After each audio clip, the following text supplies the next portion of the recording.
तुम्ही विकासाचे मनोरे बांधा, पण शेतकऱ्याची थडगी बांधून त्याच्यावर विकासाचे मनोरे बांधू नका। आज आम्ही सुद्धा तेच सांगतो की आमची थडगी बांधून तुम्ही विकासाचे मनोरे कुणासाठी बांधणार आहात? कारण हा जो कोल्हापूर जिल्हा आहे, या कोल्हापूर जिल्ह्याला शेती करायला शिकवलं कोणी? राजर्षी शाहू महाराजांनी राधानगरी धरण बांधून बागायती शेती करायला आम्हाला शिकवलं।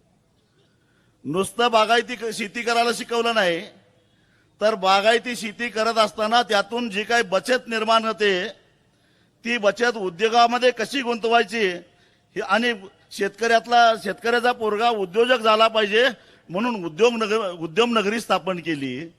तेवढ्यावरच शाहू महाराज थांबले नाहीत, तर शेतकऱ्याच्या पोरांनी व्यापारी सुद्धा बनलं पाहिजे म्हणून जयसिंगपूरची बाजारपेठ बसवून शेतकऱ्यांच्या पोरांना व्यापारी बनवलं। असा हा कोल्हापूर जिल्हा आहे आणि या कोल्हापूर जिल्ह्याचं वाटोळच करायचं, कारण हा कोल्हापूर जिल्हा आज पंजाब नंतर दरडोई उत्पन्न जास्त असणारा जिल्हा आहे। याचं कारण हा जिल्हा कृषी प्रधान जिल्हा आहे।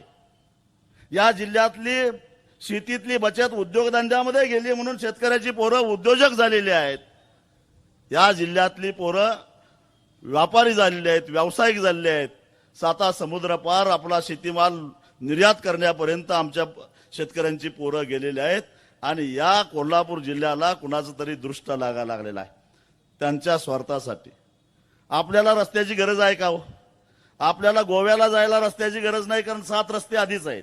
अशाच नवनवीन अपडेट्ससाठी डिजिटल कोल्हापूर चॅनेलला सबस्क्राईब करायला विसरू नका।